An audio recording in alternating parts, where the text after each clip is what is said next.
Hey, I think I'm live. Hello, everybody. This is Chris Thomas, and this is Land Flipping 101, where you can learn how to earn your financial freedom through land investing, even if you're a complete beginner with no experience. And I'm really just here sharing my way of doing it, where I am going after larger payoffs and fewer deals. I'm targeting retail values of at least $40,000 with the goal of doubling my investment and then, whenever possible, using simultaneous or double closing strategies so I reduce the risk of losing money. So I'm just teaching you about what I do. And today I'm going to talk about 3 fatal mistakes I see when people buy land. But first, right before right before I came on here, I was taking a look at my pipeline. I like to talk about the fact that I am currently doing this. This is my successful land investing journey. And so I was looking at my pipeline to see, okay, what has been going on? Because I know I have been busy. Hey, Edgar. Hey, Jamal. So I had 2 that sold this past week. One was only on the market one day. That was super hot. I have 11 for sale, or maybe that's 12, because one property has two parcels side by side. So sometimes I call that one, sometimes I call that 2, but I think it's 11 for sale plus the bonus one. And then I have 12 already in the listing creation phase of my funnel. Hey, Rick. And then I have 1 in the marketing phase. So when it's in the marketing phase, that's like the last step before it goes on the market. So I'm excited. I'm always excited when I see 1 in there. But I got 1 in there right now, which scares me because that means my team is about to put 12 more in there. Just wanted to give you a peek inside my business and what I'm doing. Hey, Frank, good to see you here.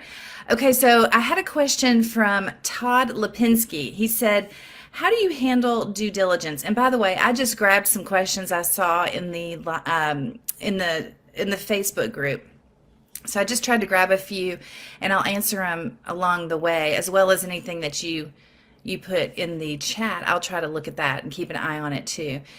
So he asks about due diligence. Okay, so my question to you is, have you made a list of all the things that you need to know about the property? Like, what do you want to know about the property? You want to know if there's access, like how do I get to it? Is there a road that will take me there? And is it a private road or is it a public road, and who maintains it? But basically that question is there access to the property? The next thing would be, is it in a flood zone? What are the utilities? What's the utility situation? Because a lot of people want to build, so they might ask about electric and water and sewer. So is it hooked up to the city? Or in my case, I'm focusing on rural, vacant, raw, undeveloped land. So usually there are no utilities. I might have electric at the street, but usually the well and the septic tank have to be added. But it's important, you need to know about the utilities, because if people are going to spend any time on the land, they're going to have to use the bathroom and they're going to need something to drink. Another question is, has the property had a percolation test or a septic permit? So that's pretty important. And if they're connected to the city, that's awesome, but usually mine aren't.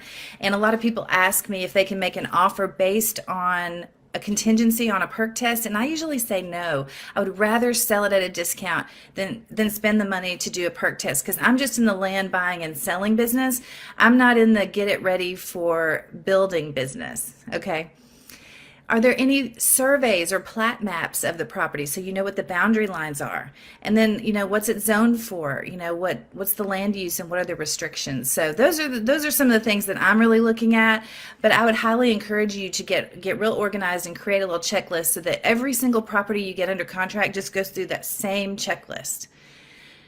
And then I wanted to mention, hey, William, Cass, I see you, hi there.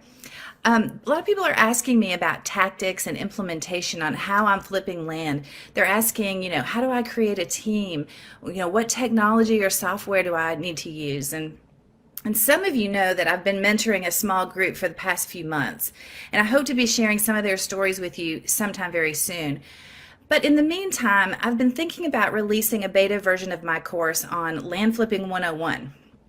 And how you can start earning money flipping land doing exactly what I'm doing. I've basically just opened up my business to teach how I've earned an average of $55,000 on each of my last 10 deals. And that's a lot, and it's going really well. And so I'd like to find a few people who would be willing to provide constructive feedback on it for me for a 50% discount. So your investment on that would be $997.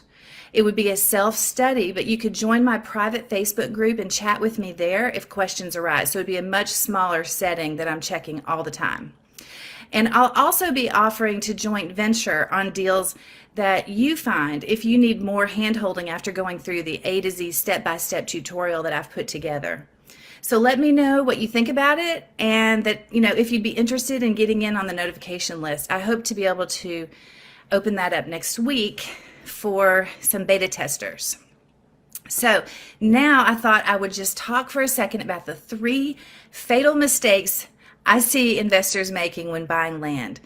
And the first big mistake is that they don't verify that they're talking to the legal owner.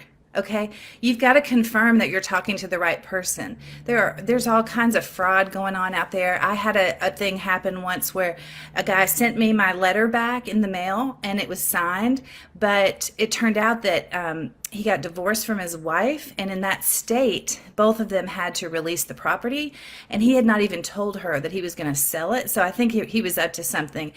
And thankfully, one of the first things I did was send it to title, and they shut it down right away.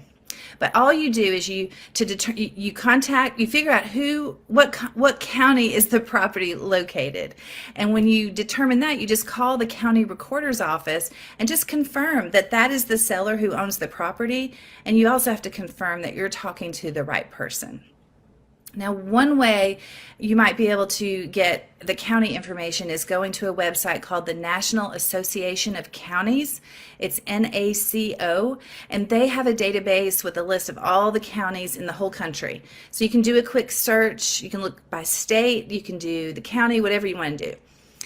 And you can also call or email the county and ask who owns the property. You can give them the address or the parcel number or the legal description. You can find out when it was recorded, which will give you a good clue. Find out, how long did that seller even own that property, and you get a little bit more insight about what's behind the story there. You can also see the deed. You can try to get the deed. You might be able to see it online, but I've been able to call the county register of deeds office and they'll email it to me. So I can take a look at it and make sure that I'm actually dealing with the true owner of the property. Okay, the second fatal mistake that I see when buying land, or I see people doing when they're buying land, is they don't confirm what the county zoning is for that property. And you may be wondering why that's important, but each county has a master plan for the land in their jurisdiction, right?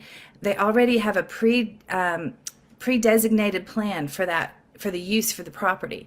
So it's super vital to know what's allowed, because someone can get really excited about living off the grid in an RV and raising chickens, but if they don't confirm with the county planning and zoning department that it's allowed, then they'll be investing dollars ultimately to just be disappointed.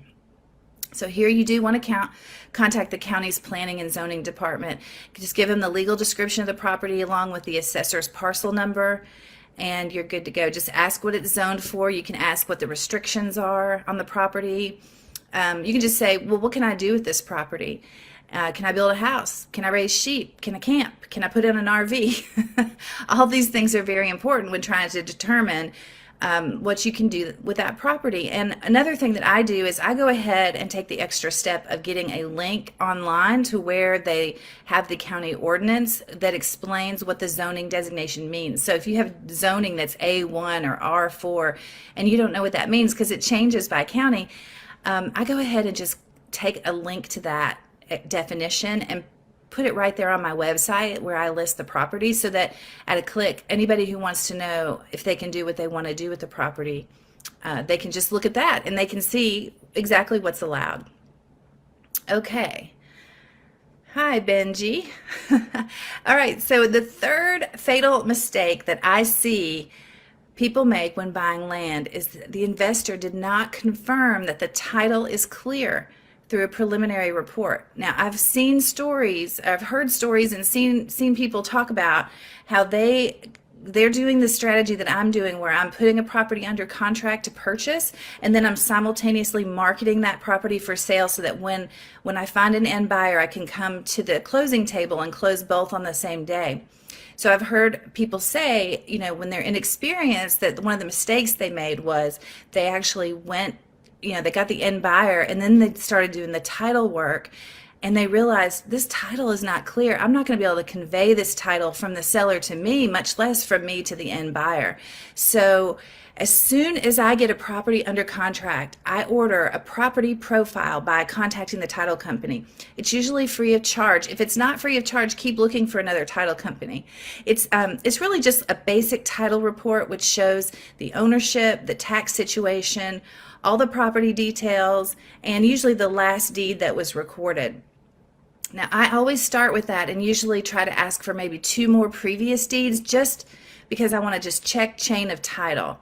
There's always a possibility that this property profile does not show you everything, but it will show you 80 to 90% the same information as a full title report.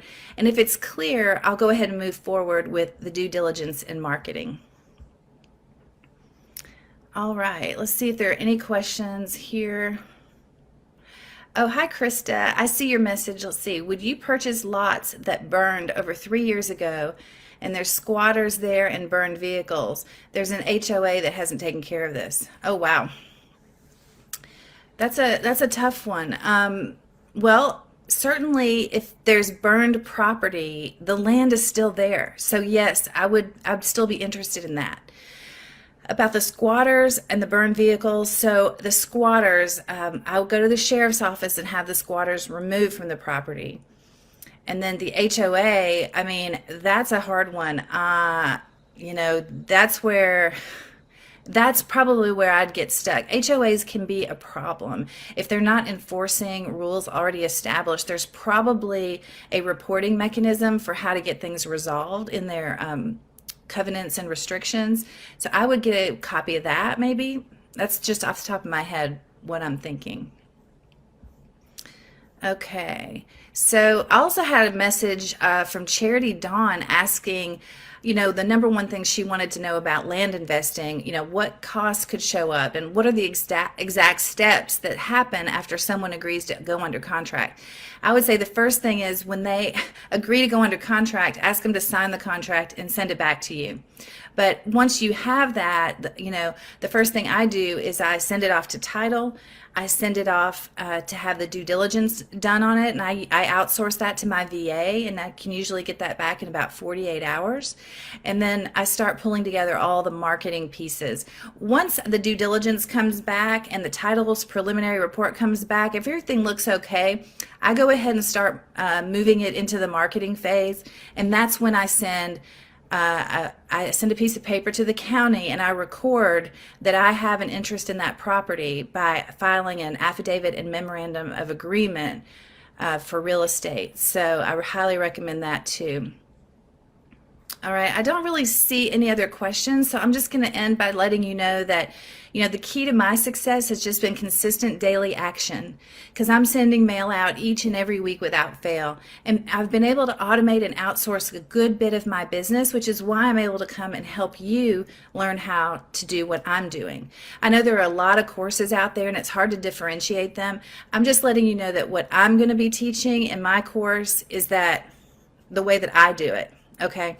So if you just take the steps and you send the mail, which is how I do it, I send out direct mail, you will find success, because it's a proven business model.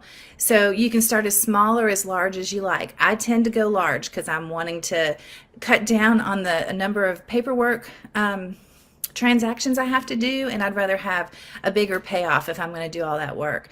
Now, you can invest your own funds, or you can use one of dozens of investment options, such as a double close, without risking your own money. I do that a lot of the time.